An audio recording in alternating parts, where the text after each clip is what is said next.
میرے حسین تجھے سلام، میرے حسین تجھے سلام، السلام یا حسین، السلام یا حسین، السلام یا حسین۔ جن کو بیٹھے بٹھائے ستایا گیا، جن کو بیٹھے بٹھائے ستایا گیا، جن کو دھوکے سے کوفے بلایا گیا، جن کو دھوکے سے کوفے بلایا گیا، جن کے بچوں کو بھوکا ستایا گیا، جن کے بچوں کو بھوکا ستایا گیا، جن کے بچوں کو پیاسا ستایا گیا، جن کی گردن پہ خنجر چلایا گیا، جن کی گردن پہ خنجر چلایا گیا، اس حسین ابن حیدر پہ لاکھوں سلام، اس حسین ابن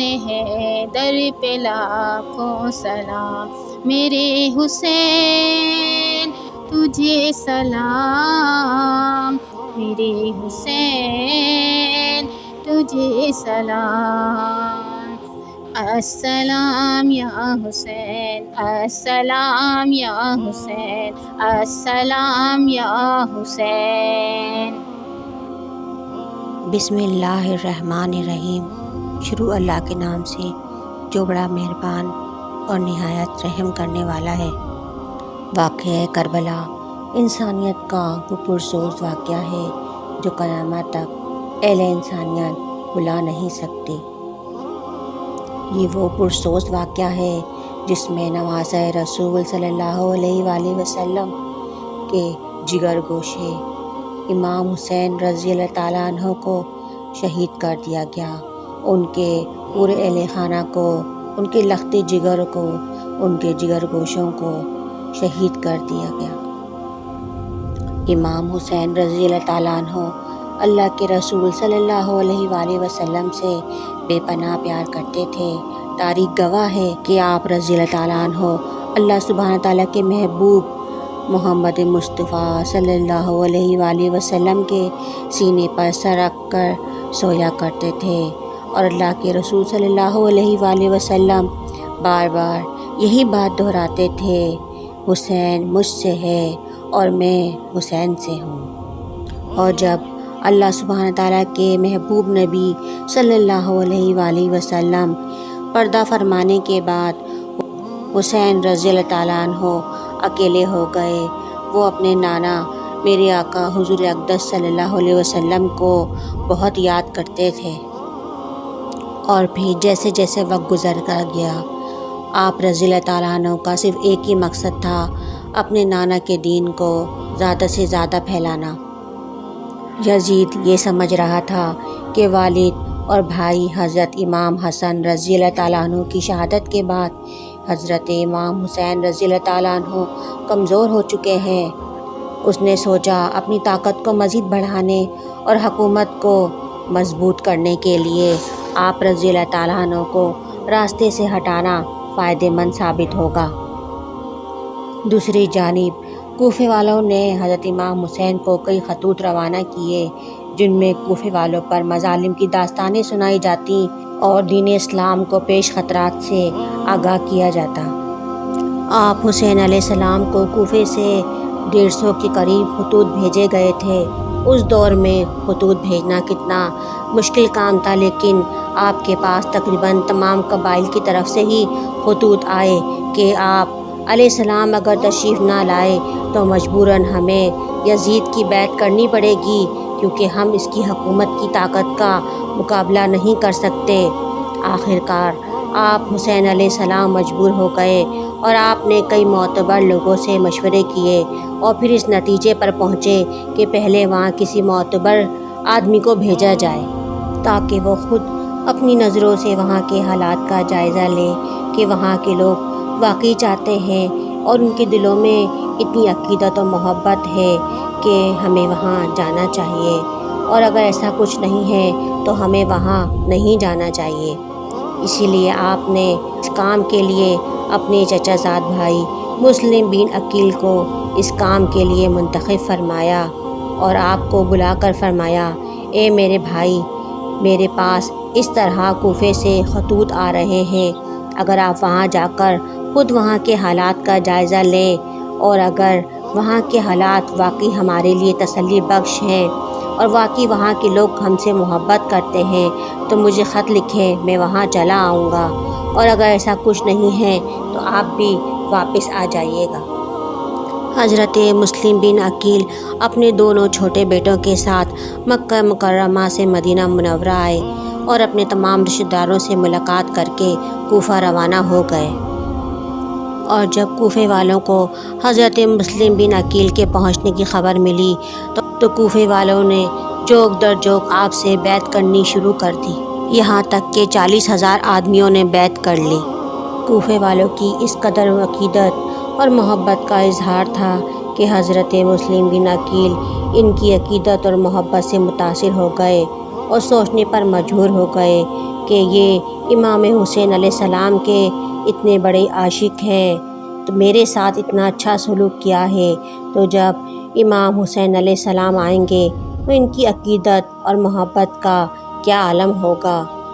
حضرت مسلم بن عقیل نے ان کی اس عقیدت اور محبت سے متاثر ہو کر تمام حالات سے حضرت امام حسین علیہ السلام کو آگاہ کر دیا، اور حضرت امام حسین علیہ السلام کو ایک خط لکھا جس میں آپ نے کہا کہ 40,000 لوگوں نے میری بیعت کر لی ہے، سب میری بڑی خدمت کر رہے ہیں، سب کے دلوں میں ہمارے لیے بے پناہ محبت اور عقیدت ہے، آپ میرا خط پڑھتے ہی تشریف لے آئیں، یہاں کے حالات بڑے تسلی بخش ہیں۔ ادھر جیسے ہی قاصد خط لے کر روانہ ہوا، حالات بدلنے لگے۔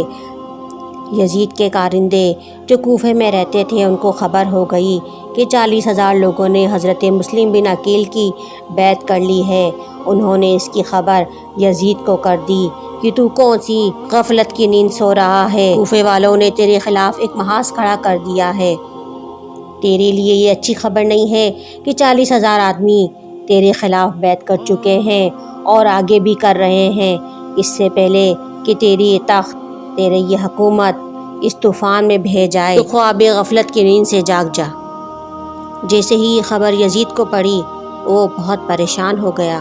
جب یزید کو اپنا اقتدار خطرے میں نظر آیا تو یزید نے نعمان بن بشیر جو کوفے کے گورنر تھے اور جنہوں نے امام مسلم بن عقیل کے خلاف کچھ نہیں کیا تھا، انہیں معزول کر دیا، اور ان کی جگہ ابن زیاد جس کا نام عبید اللہ تھا، جو بڑا جابر اور سخت مزاج کا آدمی تھا، اسے بصرے اور کوفے دونوں کا گورنر مقرر کر دیا، اور اسے کوفے بلا کر حکم دیا کہ تو اس محاذ کو جو میرے خلاف کوفے میں بن رہا ہے اسے ختم کر دے، اور اسے سارے اختیارات دے دیے کہ تجھے جو چاہیے اس محاذ کو ختم کرنے کے لیے وہ کام کر، اور بس اس محاذ کو ختم کر دے۔ ابن زیاد جب کوفے میں سارے اختیارات لے کر آیا تو اس نے کوفے کے بڑے بڑے سرداروں کو مسلم بن عقیل کی جنہوں نے بیعت کی تھی سب سے پہلے انہیں گرفتار کر لیا، اور جب کوفے کے گورنر ابن زیاد نے کوفے کے بڑے بڑے سرداروں کو گرفتار کر لیا تو سرداروں کی گرفتاری نے پورے کوفے میں خوف و ہراس پھیلا دیا۔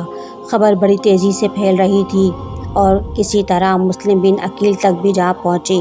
مسلم بن عقیل ابن زیاد کی سازش کو سمجھ گئے۔ آپ نے اپنے بیعت کیے ہوئے 40,000 لوگوں کو اکٹھا کر لیا۔ اس سے پہلے کہ مسلم بن عقیل کے 40,000 بیعت کیے ہوئے لوگ عمارت پر حملہ کرتے، ابن زیاد نے سازش کر کے اور سرداروں کو ڈرا دھمکا کر اپنی طرف کر لیا، اور پھر آہستہ آہستہ بیعت کیے ہوئے 40,000 لوگ بھی اپنی وفاداریاں بدلنے لگے، اور پھر ابن زیاد نے اپنی چالاکی اور مکاری سے مسلم بن عقیل کو بھی گرفتار کر کے شہید کر دیا۔ اور اللہ سبحانہ تعالیٰ کی قدرت، جس دن مسلم بن عقیل کوفے میں شہید ہوئے۔ اسی دن امام حسین علیہ السلام اپنے عزیز و اقارب کے ساتھ مکہ مکرمہ سے کوفے کے لیے روانہ ہوئے۔ آپ کے قافلے میں آپ کی بہنیں، بیویاں، بیٹیاں، بچیاں، دودھ پیتے بچے اور جوان رفقا بھی تھے۔ علماء کرام کے مطابق آپ کا قافلہ 82 لوگوں پر مشتمل تھا۔ امام حسین علیہ السلام کا اپنے عزیز و اقارب کے ساتھ جانا اس بات کی روشن دلیل ہے کہ آپ لڑنے کے ارادے سے نہیں جا رہے تھے۔ جس وقت آپ مکہ مکرمہ سے کوفے کے لیے روانہ ہوئے، راستے میں آپ کو مسلم بن عقیل کی شہادت کی خبر مل گئی۔ سب حیران رہ گئے کہ ابھی چند روز پہلے ہی تو خط ملا تھا کہ وہاں سب ٹھیک ہیں، حالات سازگار ہیں، اور اب یہ خبر ملی ہے کہ مسلم بن عقیل کو شہید کر دیا ہے۔ یہ کیا ماجرا ہے؟ سب نے قدم پیچھے رکھنے کے بجائے قدم بڑھانے کا ارادہ کیا کہ وہاں جا کر معلوم کریں کہ اتنی جلدی یہ انقلاب کیسے آ گیا۔ ابھی کوفہ دور تھا کہ راستے میں حر بن یزید 1000 فوجی لشکر کے ساتھ راستے میں ملا۔ اس نے کہا، اے امام حسین علیہ السلام، میں آپ کو گرفتار کرنے آیا ہوں۔ امام حسین علیہ السلام نے کہا، کیوں؟ ہمارا قصور کیا ہے؟ حر نے کہا، یہ تو مجھے معلوم نہیں، بس مجھے کوفے کے گورنر بن زیاد نے حکم دیا ہے کہ آپ کو گرفتار کر کے اس کے سامنے پیش کیا جائے۔ آپ علیہ السلام نے کہا، ہمارا قصور کیا ہے؟ اس نے کہا، آپ نے یزید کے خلاف بغاوت کی ہے اور لوگوں سے بیعت لی ہے، یزید کے خلاف محاذ قائم کیا ہے۔ آپ علیہ السلام نے فرمایا، ہم نے کوئی محاذ قائم نہیں کیا ہے اور نہ ہم کسی اقتدار کی ہوس رکھتے ہیں، نہ ہمیں تخت چاہیے۔ آپ علیہ السلام نے اہل کوفہ کے خطوط کے بارے میں حر کو بتایا کہ کس طرح کوفے والوں نے انہیں دھوکے سے یہاں بلایا ہے۔ آپ علیہ السلام نے فرمایا کہ اب اگر اہل کوفہ کے حالات بدل چکے ہیں تو ہم واپس چلے جاتے ہیں۔ آپ علیہ السلام نے تمام حالات حر کو بتائے تو وہ حیران اور پریشان ہو گیا، اور اس نے آپ علیہ السلام سے کہا کہ اگر میں آپ کو ابھی جانے کی اجازت دے بھی دوں تو میرے ساتھی گورنر ابن زیاد کو میری شکایت کر دیں گے اور میں مشکل میں آ جاؤں گا کہ میں نے دشمن سے مل کر آپ کو جانے دیا۔ آپ ایسا کریں، اس وقت مجھ سے گفتگو جاری رکھیں، رات ہونے والی ہے، رات ہوتے ہی جیسے ہی میرے ساتھی سو جائیں گے تو آپ یہاں سے چلے جائیے گا۔ صبح میں آپ کا پیچھا نہیں کروں گا، میں گورنر ابن زیاد سے کہہ دوں گا کہ آپ راتوں رات کہیں چلے گئے اور ہم نے آپ کا پیچھا نہیں کیا، پھر جو ہوگا دیکھا جائے گا۔ اور جب رات ہوئی تو حر کے ساتھی سو گئے تو آپ علیہ السلام نے اپنے ساتھیوں کو کوچ کرنے کا حکم جاری کیا۔ رات بھر قافلہ چلتا رہا، تمام قافلے والے چلتے رہے، سفر کرتے رہے، اور جب صبح ہوئی تو اللہ سبحانہ تعالیٰ کی قدرت اپنے آپ کو وہیں پایا جہاں سے چلے تھے۔ تمام قافلے والے یہ منظر دیکھ کر حیران رہ گئے کہ ہم تو رات کو یہاں سے چلے تھے اور اب پھر وہیں موجود ہیں۔ اور جب حر نے بھی آپ کو وہیں پایا تو آپ سے دریافت کیا تو آپ علیہ السلام نے فرمایا کہ ہم تو رات کو یہاں سے چلے گئے تھے، لیکن صبح ہوئی تو پھر اپنے آپ کو وہیں پایا۔ تو حر نے کہا، ٹھیک ہے، آج بھی آپ میرے ساتھ ویسے ہی گفتگو جاری رکھیے، میں اپنے ساتھیوں سے کہہ دوں گا کہ ابھی ہمارے درمیان گفتگو ہو رہی ہے، اور جب رات ہوگی تو آپ یہاں سے کوچ کر جائیے گا۔ دوسری رات ہوئی، آپ علیہ السلام نے پھر اپنے ساتھیوں کو حکم دیا کوچ کرنے کا، اور صبح ہوئی تو پھر اپنے آپ کو وہیں پایا جہاں سے چلے تھے۔ 3 راتیں ہو گئیں سفر کرتے ہوئے، قافلے کو کوچ کرتے ہوئے، لیکن اپنے آپ کو وہیں پایا جہاں سے چلتے تھے۔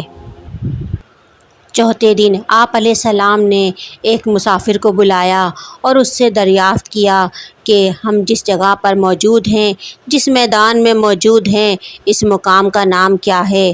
اس مسافر نے کہا، کربلا کا نام سنتے ہی آپ علیہ السلام نے فرمایا کہ سچ ہی کہا تھا ہمارے نانا جان نے کہ حسین کربلا میں شہید ہوگا۔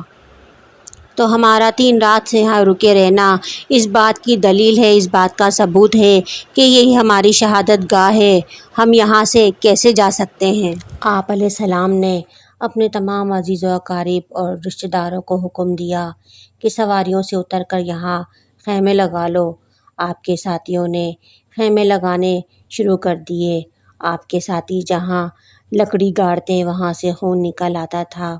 وہ سب اس منظر کو دیکھ کر حیران تھے کہ آپ کی چہتی بہن حضرت سیدہ زینب رضی اللہ تعالیٰ عنہ نے جب یہ دیکھا کہ ہر جگہ زمین سے خون نکل رہا ہے تو زینب رضی اللہ تعالیٰ عنہ نے اپنے پیارے بھائی سے کہا، اے میرے حسین، یہاں سے چلو، اس خونی میدان کو دیکھ کر میرا دل گھبرا رہا ہے، مجھ پر دہشت طاری ہو رہی ہے۔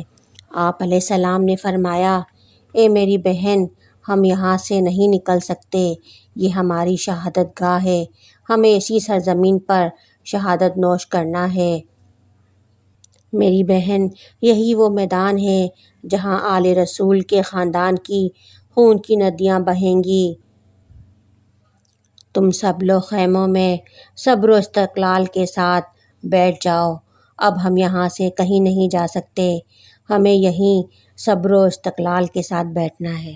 جب آپ علیہ السلام اور آپ کے تمام رفقا خیموں میں بیٹھے تھے تو باری باری یزیدی فوج کا ہر لشکر آپ کے لیے یزید اور ابن زیاد کا یہی پیغام لا رہا تھا کہ آپ یزید کی بیعت کر لیں۔ اگر آپ علیہ السلام یزید کی بیعت کر لیتے ہیں تو آپ کو کچھ نہ کہا جائے، اگر آپ علیہ السلام اس سے انکار کرتے ہیں تو آپ سے جنگ کی جائے اور آپ کا سر کاٹ کر یزید کے سامنے پیش کیا جائے۔ جو بھی دستہ آتا وہ یہی پیغام لاتا تھا۔ آپ علیہ السلام نے فرمایا، یہ تو ہو ہی نہیں سکتا کہ ہم یزید کی بیعت کر لیں، کس قدر افسوس کا مقام ہے، ہمیں تو یہی کہا گیا تھا کہ لوگ ہماری بیعت کریں گے، ہمیں مجبور کیا جا رہا ہے کہ یزید کی بیعت کے لیے۔ آپ علیہ السلام نے ہر یزیدی فوج کے لشکر کو یہی جواب دیا کہ یہ تو ہو ہی نہیں سکتا کہ ہم یزید کی بیعت کر لیں۔ تو انہوں نے کہا کہ اگر آپ یزید کی بیعت کے لیے تیار نہیں ہیں تو پھر لڑنے کے لیے تیار ہو جائیں۔ آپ علیہ السلام نے فرمایا، ہم لڑنے کے لیے بھی نہیں آئے۔ تو انہوں نے کہا کہ دونوں باتیں تو ہو نہیں سکتی۔ تو انہوں نے کہا کہ آپ یا تو یزید کی بیعت کر لیں یا لڑنے کے لیے تیار ہو جائیں۔ آپ علیہ السلام نے جب یہ دیکھا کہ ان لوگوں کے ارادے خطرناک ہو گئے ہیں اور حالات نازک صورت اختیار کرتے جا رہے ہیں تو آپ نے ان کے سامنے 3 شرطیں پیش کیں۔ آپ علیہ السلام نے کہا، سنو، اہل کوفہ نے ہمیں خطوط لکھے اور ایسی باتیں لکھیں کہ ہم شرعی طور پر یہاں آنے کے لیے مجبور ہو گئے، اب وہ بے وفا ہو گئے ہیں۔ پہلی شرط تو یہ ہے، یا تو ہمیں مکہ واپس جانے دو، اور اگر مکے نہیں جانے دیتے تو کسی اور ملک کی طرف جانے دو جہاں کفار اور مشرکین رہتے ہوں، تو ہم اپنی ساری زندگی اسلام کی تبلیغ میں گزار دیں گے، اور اگر کسی اور ملک کی طرف بھی جانے نہیں دیتے ہو تو پھر یزید کے پاس لے چلو، میں یزید کے سامنے بیٹھ کر گفتگو کروں گا، ممکن ہے کہ ہمارے درمیان کچھ طے پا جائے اور حالات بہتر ہو جائیں اور خون خرابہ نہ ہو۔ آپ کی تینوں شرطیں لے کر گورنر کوفہ ابن زیاد کے سامنے بھیج دی گئیں۔ وہ ان تینوں شرطوں کو سن کر بڑا غضبناک ہوا اور اس نے عمر بن سعد جو ساری فوجوں کا سالار تھا اس سے کہا کہ میں نے تمہیں اپنے اور حسین کے بیچ میں ثالثی بنا کر نہیں بھیجا ہے، میں نے تم سے کہا تھا کہ حسین سے کہو کہ یزید کی بیعت کر لیں، اگر وہ بیعت کے لیے راضی نہ ہو تو ان سے لڑو اور ان کا سر کاٹ کر میرے سامنے پیش کرو، اور تم وہاں بیٹھ کر صلح کی تدبیریں بنا رہے ہو۔ بس یہ میرا آخری حکم ہے کہ اگر حسین بیعت سے انکار کریں تو ان سے لڑو اور ان کا سر کاٹ کر میرے سامنے پیش کرو۔ آپ علیہ السلام نے ابن زیاد کی تمام باتیں سن کر صرف یہی کہا کہ مجھے جو کہنا تھا میں کہہ چکا، اب تم نے جو کرنا ہے کرو، جہاں تک یزید کی بیعت کا سوال ہے ہم یزید کی بیعت نہیں کریں گے۔ اس پر یزیدی فوج کے لشکر نے کہا، تو بس پھر لڑنے کے لیے تیار ہو جائیں۔ اب یزیدی فوج کے ارادے انتہا درجے تک خطرناک ہو گئے کہ یزیدی فوج نے 7 محرم کو آپ پر پانی بند کر دیا۔ آپ علیہ السلام اور آپ کے رفقا پر نہر فرات کا پانی بھی بند کر دیا۔ 4000 آدمی نہر فرات پر متعین کر دیے گئے اور حکم دے دیا گیا کہ فاطمہ کے لال نواسہ رسول حضرت حسین علیہ السلام کو ایک بوند پانی کی بھی نہ مل سکے۔ ایک طرف نہتے معصوم شیرخوار بچے، بوڑھے، عورتیں، 82 افراد اور دوسری طرف ان کے مد مقابل 22,000 یزیدی فوج کا لشکر، ہر طرح کے جنگی ساز و سامان سے لیس 22,000 فوج کا لشکر بھی، لیکن پھر بھی یہی ڈر تھا کہ کہیں پانی پی کر یہ ہمیں ڈھیر نہ کر دیں، اس لیے ان معصوموں کا پانی بند کر دیا۔ نہر فرات کا پانی ہر چرند پرند مشرکین تمام جانور پی رہے تھے، لیکن پانی بند تھا تو نواسۂ رسول کا، فاطمہ کے لال کا۔ جب حالات زیادہ بگڑنے لگے تو آپ علیہ السلام گھوڑے پر سوار ہو کر یزیدی لشکر کے سامنے گئے اور آپ علیہ السلام نے یزیدی لشکر سے کہا کہ ظلم و ستم سے باز آ جاؤ، میرے خون سے اپنے ہاتھ رنگین مت کرو، جان بوجھ کر کسی مومن کو قتل کرنا اپنے آپ کو جہنم کی آگ میں دھکیلنا ہے، اور میں تو تمہارے رسول کا نواسا ہوں، اور اس وقت پوری دنیا میں میرے علاوہ تمہارے رسول کا کوئی اور نواسا نہیں ہے۔ 9 محرم کا دن آ گیا، یزیدی فوج نے جنگ کے نعرے بجانے شروع کر دیے۔ آپ علیہ السلام نے بھی یزیدی فوج کو پیغام پہنچا دیا کہ ٹھیک ہے، ہم جنگ کے لیے تیار ہیں، لیکن ہمیں 1 دن کا وقت دے دو۔ اور اب تو جنگ کا فیصلہ ہو گیا تھا کہ اب جنگ 10 محرم کو ہوگی۔ آپ امام حسین علیہ السلام 9 محرم کو اپنے ساتھیوں اور عزیز و اقارب کے ساتھ اپنے خیمے میں بیٹھے ہوئے تھے، اور آپ فرمانے لگے، میرے عزیزو، میں تم سے بہت خوش ہوں اور خوشی سے اجازت دیتا ہوں کہ تم جہاں جانا چاہتے ہو چلے جاؤ، یہ میرے خون کے پیاسے ہیں، انہیں میرے خون سے ہی پیاس بجھانے دو۔ آپ علیہ السلام نے اپنے ساتھیوں کو رخصت دے کر اپنے گھروں کو روانہ کرنے کی کوشش کی، لیکن آپ کے ساتھیوں میں سے ایک بھی جانے کو تیار نہ ہوا۔ تمام لوگ ایک دوسرے کی طرف دیکھنے لگے اور کہنے لگے کہ آپ کو چھوڑ کر چلے جائیں، ان حالات میں ان دشمنوں کے حوالے کر کے چلے جائیں۔ اگر ایسے نازک وقت میں آپ کو چھوڑ کر چلے گئے تو قیامت کے دن اللہ کے رسول کو کیا منہ دکھائیں گے؟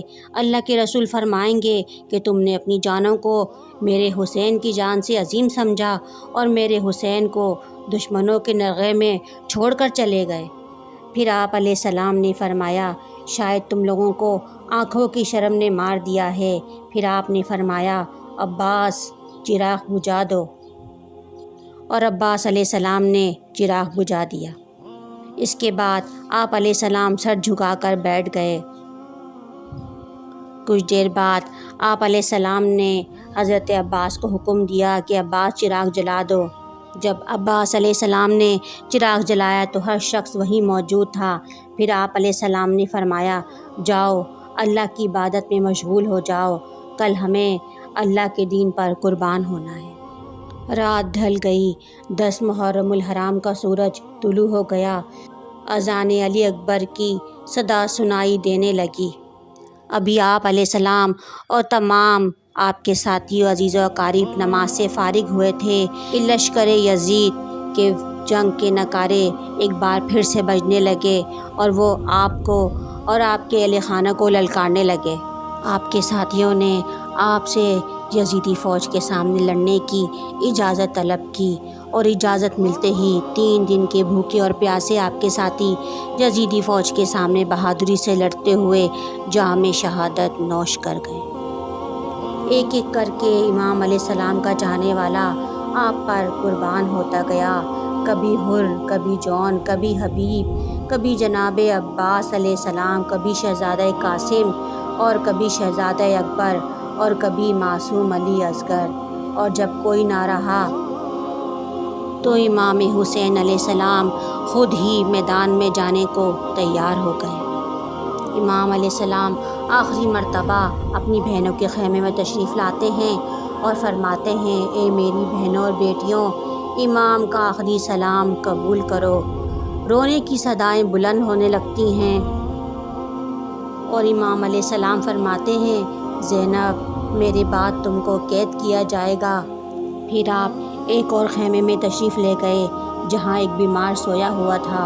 آپ علیہ السلام نے آواز لگائی، علی اٹھو، اپنے بابا کا آخری سلام قبول کر لو۔ علی سجاد بستر سے اٹھتے ہیں اور دیکھتے ہیں کہ ان کا بابا خون میں رنگین پھٹے پرانے کپڑوں میں سامنے کھڑے ہیں۔ اتنے میں زین العابدین سہارے سے اٹھتے ہیں اور کہتے ہیں بابا جان مجھے بھی اجازت دیں کہ میں یہاں سے میدان جنگ میں جاؤں اور شہید ہو جاؤں۔ امام حسین علیہ السلام فرماتے ہیں سجاد تمہارا امتحان اتنا آسان نہیں بیٹا، ہمیں شہید ہونے دو، ہمارا امتحان یہاں ختم ہوگا اور اس کے بعد تمہارا امتحان شروع ہوگا۔ تمہیں ہمارے بعد بہنوں اور بیٹیوں کے ساتھ قیدی بن کے جانا ہے۔ امام سجاد یہ سن کر زاروں قطار رونے لگے۔ اس کے بعد امام حسین علیہ السلام میدان جنگ میں جانے کے لیے تیار ہو گئے۔ جیسے ہی آپ علیہ السلام میدان میں آئے، آپ علیہ السلام نے فوجی لشکر سے کہا اے لوگو مجھے پہچانو، میں تمہارے رسول کا نواسہ ہوں، میں وہ ہوں جسے رسول اللہ اپنے کندھوں پر سوار کرتے تھے، میں وہ ہوں جسے رسول اللہ اپنے سینے پہ سلایا کرتے تھے، میں وہ ہوں جس کے رونے سے رسول اللہ کو تکلیف ہوتی تھی۔ اے لوگو میں وہی نواسہ رسول ہوں جس کے بارے میں رسول اللہ صلی اللہ علیہ وسلم فرماتے ہیں حسین مجھ سے ہے اور میں حسین سے ہوں۔ امام علیہ السلام کہنے لگے اب میرے پیچھے کوئی نہیں ہے، آؤ میرے خون سے اپنی پیاس بجھا لو۔ اس کے بعد امام علی مقام اتنی بہادری و شجاعت سے لڑے کہ آپ کی تلوار دشمنوں کی گردنیں ایسے کاٹ رہی تھی جیسے خزاں کے موسم میں پرتے گرتے ہیں۔ شیر خدا نے لاشوں کے انبار لگا دیے، باوجود اس کے خود بھی زخموں سے چور چور تھے۔ 3 دن کے بھوکے پیاسے تھے مگر آپ کی تلوار ذوالفقار آج بھی وہی جوہر دکھا رہی تھی جو اس نے جنگ بدر میں دکھائی تھی۔ جب آپ نے یزیدی فوج کے لاشوں کے انبار لگا دیے، اب یزیدی فوج نے چاروں طرف سے آپ کا گھیرا تنگ کر دیا، چاروں طرف سے تیروں کی بارش ہونے لگی، چاروں طرف سے تیر آ رہے تھے، کوئی آپ کے سر میں، کوئی آپ کے پھول جیسے جسم میں پیوست ہو رہا تھا۔ آپ بار بار منہ پر ہاتھ پھیر رہے تھے، ایک مرتبہ جیسے ہی آپ نے منہ پر ہاتھ پھیرا تو منظر ہی بدل گیا۔ سامنے کیا دیکھتے ہیں کہ آپ کے سامنے رسول اللہ صلی اللہ علیہ وآلہ وسلم کھڑے ہیں، علی مرتضیٰ کھڑے ہیں، امام حسن کھڑے ہیں، فاطمہ زہرا کی روحیں مجسم ہو کر آپ کے سامنے آ کر کھڑی ہو گئیں۔ سبحان اللہ، اللہ کی قدرت، اور یہ سب آپ سے کہہ رہے ہیں حسین ہماری طرف دیکھو، ہم تمہیں لینے آئے ہیں۔ جب امام حسین علیہ السلام زخموں سے چور ہو کر گرنے لگے، جب امام حسین علیہ السلام زخموں سے چور چور ہو کر گھوڑے سے گرنے لگے، اسی وقت عرش الہی ہل گیا۔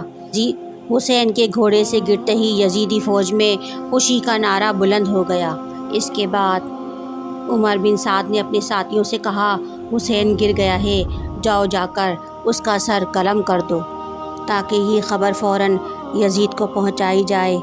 جو بھی سر قلم کرنے کے لیے جاتا تھا اسے امام علی مقام کی آنکھوں میں رسول اللہ کا چہرہ نظر آتا تھا۔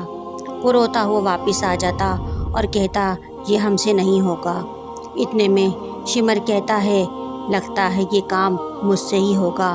اس کے بعد شمر اپنا خنجر لے کر آتا ہے اور امام حسین علیہ السلام کا سر سجدے میں ہوتا ہے اور وہ کچھ پڑھ رہے ہوتے ہیں۔ شمر سوچتا ہے کہ آخر سجدے میں وہ کیا پڑھ رہے ہیں، اور جب شمر قریب جا کر سننے کی کوشش کرتا ہے تو امام علیہ السلام فرما رہے ہوتے ہیں اے اللہ تیرے حسین نے، تیرے نبی کے نواسے نے تیرے دین کی خاطر سب کچھ قربان کر دیا۔ اس کے بعد ظالم شمر نے آپ علیہ السلام کا سر سجدے میں تھا تن سے جدا کر دیا۔ امام حسین علیہ السلام کا شہید ہونا تھا۔ یزیدی فوج خوشیاں منانے لگی۔ عمر بن سعد نے کہا خیموں کو لوٹ لو۔ بیبیوں نے ماتم کرنا شروع کر دیا، لٹیروں نے بے سہارا بیبیوں کو لوٹنا شروع کر دیا، خیموں میں آگ لگا دی۔ رات ہو گئی، 10 محرم کا سورج غروب ہو گیا۔ بی بی زینب امام علی مقام کی شہادت خبر ملتے ہی آپ انہیں دیکھنے کے لیے میدان میں نکل آئیں۔ رات کا اندھیرا تھا، چاروں طرف لاشوں کے انبار لگے تھے۔ اہل رسول کے خاندان کے پھول کربلا کے میدان میں بے گور و کفن پڑے تھے۔ بی بی زینب امام علی مقام تک پہنچتی ہیں۔ اتنے میں سکینہ بھی اپنے بابا کو ڈھونڈتے ہوئے گرتے پڑتے وہاں پہنچ جاتی ہے اور زخموں میں چور چور خون میں رنگے ہوئے بابا کو دیکھ کر بے ہوش ہو جاتی ہے۔ بی بی زینب بہت مشکل سے انہیں خیمے میں لے کر جاتی ہیں۔ رات ڈھل گئی، سورج غروب ہو گیا، رات کا وقت تھا۔ سکینہ اٹھتی ہیں اور اپنے بابا کو پکارتی ہیں، بابا بابا کہاں ہیں آپ؟ لیکن اندھیرے میں انہیں کچھ نظر نہیں آتا۔ اندھیرے میں بابا بابا پکارتی ہیں، اتنے میں ایک کٹے ہوئے سر سے آواز آتی ہے، سکینہ میں یہاں ہوں، یہاں آ جاؤ بیٹی، میں یہاں ہوں۔ سکینہ جا کر اپنے بابا کے سینے پر سر رکھ کر سو جاتی ہیں۔ دوسرے دن یزیدی فوج کا لشکر پردہ دار بیویوں اور بچیوں کو قیدی بنا کر اونٹوں پر سوار کر کے کوفے پہنچا دیا گیا۔ علماء کرام کے مطابق سورج کو گرہن لگ گیا تھا۔ امام حسین علیہ السلام کی شہادت کا واقعہ اتنا دردناک ہے کہ اس کی مثال نہیں ملتی۔